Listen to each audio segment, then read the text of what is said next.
शहर उसके चारों ओर घूम रहा था, शोर और रोशनी का एक सिम्फनी। लेकिन माया भीड़ में खोई हुई महसूस कर रही थी, चेहरों के समुद्र में एड्रिफ्ट। वो कुछ और चाहती थी, एक बिलोंगिंग का एहसास जो उसे डिजिटल जंगल में नहीं मिल रहा था। हर दिन एक जैसा लगता था, काम और एम्प्टी डिस्ट्रैक्शंस का एक साइकिल। वो एक पर्पस के लिए तरस रही थी, एक रीजन ट्रूली अलाइव महसूस करने के लिए। एक शाम अपनी दिवंगत दादी के सामानों में रमेजिंग करते हुए उसे एक छोटा सा ऑर्नेटली कार्व्ड लकड़ी का बॉक्स मिला। यह एक डस्टी शेल्फ के पीछे टक्ड हुए था, समय के साथ भुला दिया गया था। इंट्रीग्ड, माया ने केयरफुली ढक्कन उठाया। अंदर फेडेड वेलवेट पर रखी हुई एक सिंगल एंटीक की पड़ी थी। चाबी छूने में ठंडी थी, दिखने से ज्यादा भारी। यह एक डार्क अननोन मेटल से बनी थी और स्ट्रेंज सिंबल्स इसकी शाफ्ट पर एच्ड थे। जैसे ही माया ने इंट्रिकेट मार्किंग्स को अपनी फिंगरटिप से ट्रेस किया, एनर्जी का एक झटका उसकी बांह से होकर गुजरा। उसने गास्प्ड, चाबी को वापस उसके वेलवेट क्रेडल में गिरा दिया। एक अजीब सी पुल ने उसे चाबी की ओर खींचा, उसके कान में एडवेंचर की एक विस्पर। वो जानती थी, अनशेकेबल सर्टेनिटी के साथ, कि यही चाबी उसके बेचैन दिल का जवाब थी। यह सिर्फ एक ताले की चाबी नहीं थी, बल्कि एक जर्नी की, एक डेस्टिनी की चाबी थी जो अनलॉक होने का इंतजार कर रही थी। चाबी अपनी ही एनर्जी से हम करती हुई लग रही थी। दिन हफ्तों में बदल गए और माया इस एहसास को शेक नहीं कर सकी कि चाबी उसे बुला रही है। उसने स्ट्रेंज सिंबल्स पर रिसर्च की, लेकिन किताबों या ऑनलाइन कोई जवाब नहीं मिला। रहस्य गहराता गया, उसे अपने वेब में और खींचता गया। एक ठंडी शाम, एक इंपल्स से ड्रिवन होकर, जिसे वो इग्नोर नहीं कर सकी, माया खुद को शहर के किनारे वाले पुराने अबैंडन्ड घर की ओर खींची हुई पाई। लोकल्स इसके हॉन्टेड पास्ट के किस्से सुनाते थे, लेकिन माया को कोई डर नहीं लगा। बस एंटिसिपेशन का एहसास हुआ। उसने चाबी को अपने हाथ में पकड़ा हुआ था, उसकी ठंडी मेटल उसकी हथेली के विपरीत एक कंफर्ट थी। जैसे ही वो घर के पास पहुंची, हवा तेज हो गई।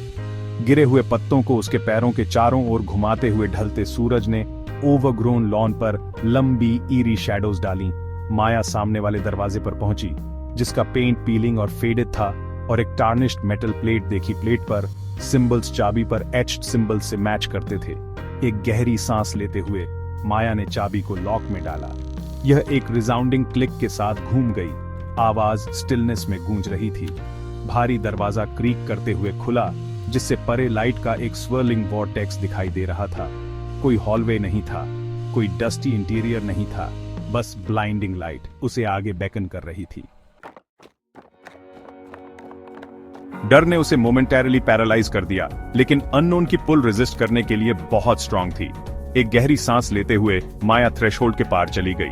उसके चारों ओर की दुनिया डिसॉल्व हो गई। शहर के शोर की जगह एक अनफेमिलियर साइलेंस ने ले ली। जब उसने अपनी आंखें खोलीं तो वो घने जंगल से घिरी हुई थी। हवा में पाइन और डैम्प अर्थ की खुशबू थिक थी। ऊंचे स्काईस्क्रेपर्स गायब हो गए थे। उनकी जगह टावरिंग ट्रीज ने ले ली थी, जो आसमान की ओर फैले हुए थे। हवा क्लीन और क्रिस्प थी, केवल पत्तों की रसलिंग और अनसीन बर्ड्स की चर्पिंग की आवाजें आ रही थीं। डिसोरिएंटेड माया स्टम्बल्ड, उसका हाथ इंस्टिंक्टिवली उसकी जेब में चाबी के लिए पहुंच गया। वो गायब थी। पैनिक उसके अंदर उमड़ पड़ी। वो ट्रैप्ड थी, अकेली, एक ऐसी जगह पर जो फेमिलियर और अटरली एलियन दोनों लग रही थी। सूरज पहले ही ढलने लगा था, पेड़ों के बीच लॉन्ग शैडोज डाल रहा था। डर उसे ओवरवेल्म करने की धमकी दे रहा था, लेकिन माया जानती थी कि घबराने से कोई फायदा नहीं होगा। उसे शेल्टर ढूंढना था, और जल्दी। जैसे ही अंधेरा छा गया, माया ने दूर से आवाजें सुनी। होप उसके अंदर उमड़ पड़ी। अपनी करेज इकट्ठा करते हुए वो आवाजों की ओर बढ़ी, प्रार्थना करते हुए कि वो किसी ऐसे व्यक्ति की हो जो उसे यह समझने में मदद कर सके कि वो कहां है और घर कैसे पहुंचे। आवाजें उसे एक छोटे से क्लियरिंग तक ले गईं, जहां लोगों का एक समूह क्रैकलिंग फायर के चारों ओर हडल्ड था। उन्होंने सिंपल कपड़े पहने हुए थे, उनके चेहरे हार्डशिप से एच्ड थे, फिर भी उन्होंने ओपन आर्म्स और वार्म स्माइल्स के साथ उसका स्वागत किया। वे एक ऐसी डायलेक्ट बोलते थे जिसे वो मुश्किल से समझ पा रही थी, लेकिन उनकी काइंडनेस लैंग्वेज से परे थी। माया को जल्द ही पता चला कि उसे बहुत पहले के समय में पहुंचा दिया गया है, कार्स और फोन्स और उन सभी कन्वीनियंसेस से पहले के समय में जिन्हें वो ग्रांटेड मानती थी। यहाँ जीवन हार्श था, एलिमेंट्स और रिसोर्सेज की कमी के खिलाफ सर्वाइवल के लिए एक कांस्टेंट स्ट्रगल। फिर भी उनकी सिंप्लिसिटी में एक ब्यूटी थी, लैंड और एक दूसरे के साथ एक डीप कनेक्शन जो माया ने पहले कभी एक्सपीरियंस नहीं की थी। उसने लकड़ी काटना, आग बनाना, जंगल में फूड के लिए फॉरेज करना सीखा। उसके हाथ जो कभी सॉफ्ट और मैनिक्योर्ड थे, रफ और कैलस्ड हो गए।